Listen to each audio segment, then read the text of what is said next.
So far, for me, everything is going according to plan. As we go into January, which we're already in, it would become colder. That was your pattern change. It was not supposed to be snowstorms. However, snow chances would increase, which they have. Lake effect snow, some snowstorms up north and now starting to come around, some snow showers, snow squalls. Other people promised for cold and snow at the same time for the entire month of January, which I never did. People put those words into my mouth, and I don't appreciate that. And I even put the proof out there using Twitter's timeline of what I said and what I did not say. We have a very interesting issue that's developing along the international date line, where one of the MJO pathways lead. And this area, this disturbance, this tropical system, is having an effect on the MJO. So if we go over, and I just want to say, I don't want to be that one idiot that completely pulls out on their winter forecast and then it comes to haunt me because now we get slammed. I don't want it to happen to me. And I don't see reason to change. Alright, we're going to go over to the MJO real quick. And as you can see, NCEP is using the GEFS as their plot. Well, I'm going to show you every single one. Okay? NCPE, NCPB, NCPO, UCMET, UKME, CMET, Euro, ECM, JMA, Taiwanese model, EMON, EMOM, and BOMM.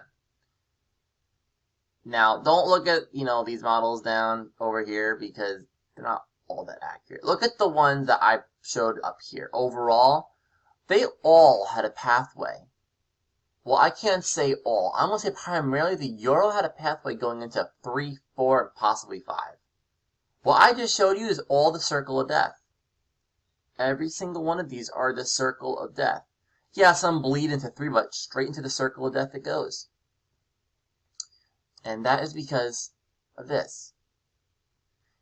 This is changing everything. People hug models. If you're going to become a meteorologist, please don't just hug models, okay?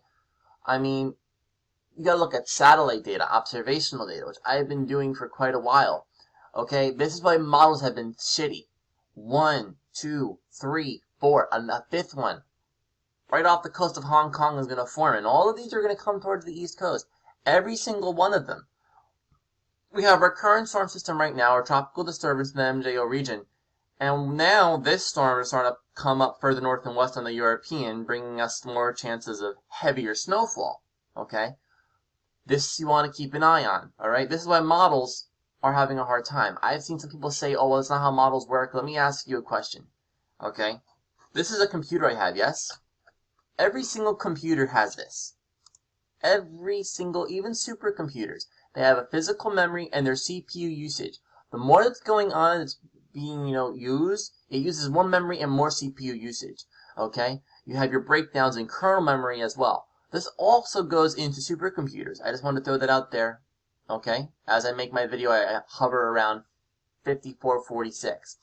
Going back over to the weather now. And because of this, of course, my computer's going to run slower. But if you go and look over this, I never promised of a snowy January. I said the potential is there. It's not definite, but it is definitely there. You would definitely have to wait towards the end of January, of course. And another one that was put in my mouth, the polar vortex was going to split in January. Again, I never said that. Elongate, elongate, elongate. It would not split into the U.S. in the month of January. Okay? This system for the 22nd, you want to keep a major eye on, okay? But right now, get this system out of the way, because one system affects the other, and then here's the one that's coming back for the Monday time frame. Okay, it's right in the desert southwest area. So now what we're going to do is we're going to go back to our Teleconnections. You can look at the GFS outlooks with our PNA, still remaining positive. Ensemble is still positive as well. Our NAO outlook, you see people were getting a little overexcited because the NAO tanked, the AO tanked. That's not always good. You need timing to be critical. You don't want everything being suppressed and sheared to the south. So the fact that it's starting to come up, and if you look at this, I mean, this is some terrible spreading going on. How do you go from almost from like almost +2 to almost -2. That is a terrible spread. This is why I don't like models at all. Okay?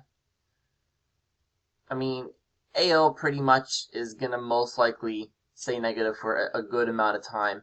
And an important thing you want to look out for on these models, when they all tend to head positive within a certain time frame, that usually signals a major storm. I'm just throwing this out here from my past, observations. It relieves the atmosphere. And, some of these teleconnections start coming alignment at the same time period. So another thing I'm also looking at, we have one of the biggest stratospheric warming events yet, and this is so important because this isn't going to stop. These stratospheric warming events are going to happen one after another. Going back to what I was talking about the sun, it's not going to stop. That is exactly why those canceling winter are absolutely foolish. Alright, we're going to go over to good old Siberia area. Siberia area, that rhymes. Let this load. I'm going to just put this little marker, I'm going to put it right here. Alright, we're at a nice freezing cold -44.7 degrees Fahrenheit. Now watch what happens over the next coming days. -25.6. -20.7. -15.4. Do you see what's going on?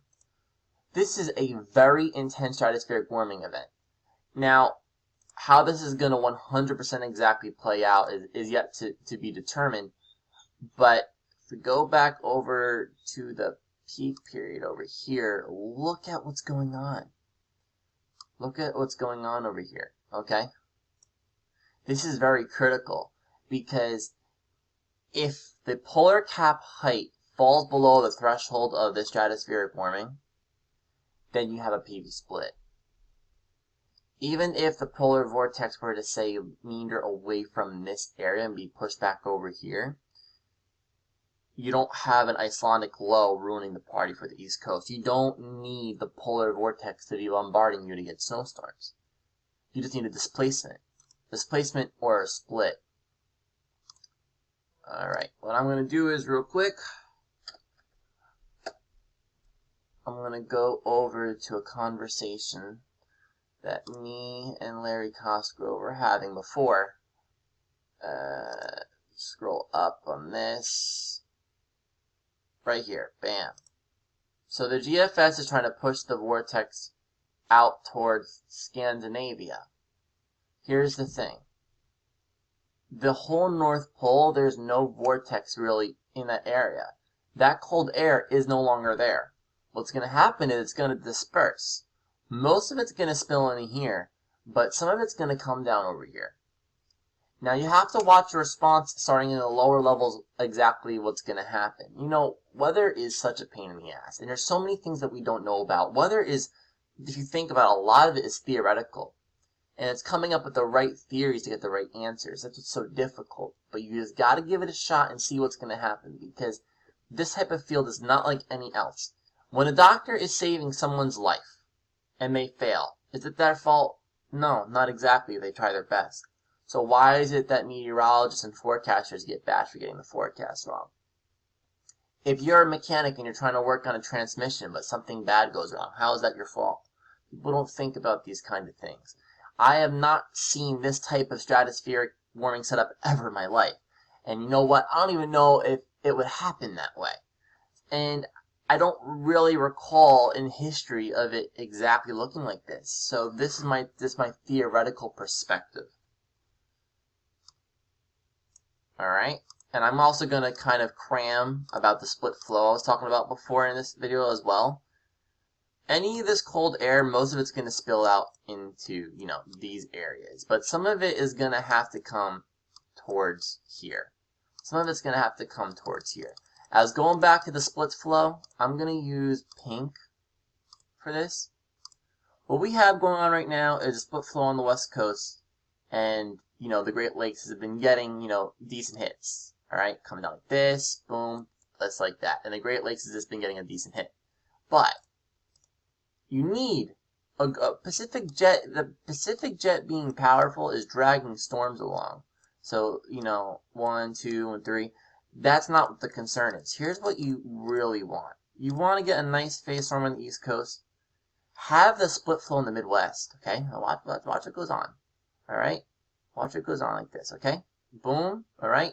And the jet's still, meandering along in the west. Split, boom, look at that. That's what you want. One of the many things that you actually want. We have until March, guys. Sometimes April, but I don't really ever think of April as being a possible month because that hasn't happened in a long time. But March has been increasingly more snowier in the past couple of years, especially.